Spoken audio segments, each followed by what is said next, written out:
Brasusam nwoma etoso mienu. Tidunson. Na ne ba Jehoshaphat bedi nade. Na ohye ne ho din ni Israel di asie. Na odedom duadua Yuda nkura eye din nyina mu. Na ode bansifo duadua Yuda asase so ni Ephraim nkura naja asaje yenum. Na Awurade di Jehoshaphat achi. Efiri se onante naja David kane akwan no so.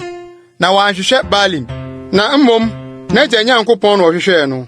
Na ne mmara nsɛm so na onante ye. Na enye se Israel ne yoye no. Na Awurade ma na henie no timi wɔ ne nsɛm. Na Yuda nyina de ayɛyɛde brɛ Jehoshaphat. Na onya adedodo ne animonyam bebree. Na onya Awurade akwan mu akomapa. Na afei oyiyi sronson mmea ne asra nnua no firi Yuda. Na nahini afi etoso miensa mu no. Osuma na safohene Ben-Hail, ni Obadia, ni Sakaria, ni Nathaniel, ni Mikaia. Se won konkɔ kyerɛkyerɛ Yuda nkuro mu.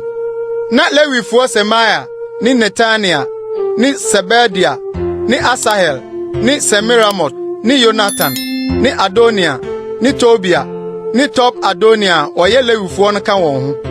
Na asɔfoɔ Elisama, ni Yoharam nso ka wɔn ho. Na wɔkɔkyerɛkyerɛ Yuda.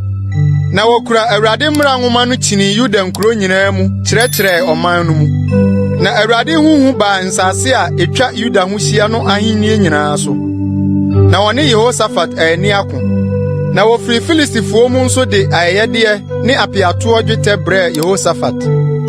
Arabiafoɔ mpo de nwan brɛ no. Adwenini 7,700 ne mpapo nso 7,700. Na Jehoshaphat kɔɔ so yɛ kɛse para. Na ɔtotoo aban ne aduane kora nkuro Yuda. Na ɔwɔ adwuma bebree Yuda nkuro mu. Ne akofofoɔ, mmarima a otumi wɔn ho Yerusalem. Na wɔn kaneyɛ sɛdeɛ wɔn panyin fie tie ni. Yuda mu mpempem so asafohene ne ɔsafohene Adna. Na mmarima a otumi wɔn ho 300 ka ne ho. Na ɔno so na ɔsafohene Yehohanan die. Na nipa 280 ka ne ho. Na ɔno so na Sikriba Amasia ɔde ne ho maa Awurade ayamiyesuo no die. Na marima a otumi wɔn ho 200 ka ne ho. Na Benyamin mu ɔbarima a otumi ne ho Eliada.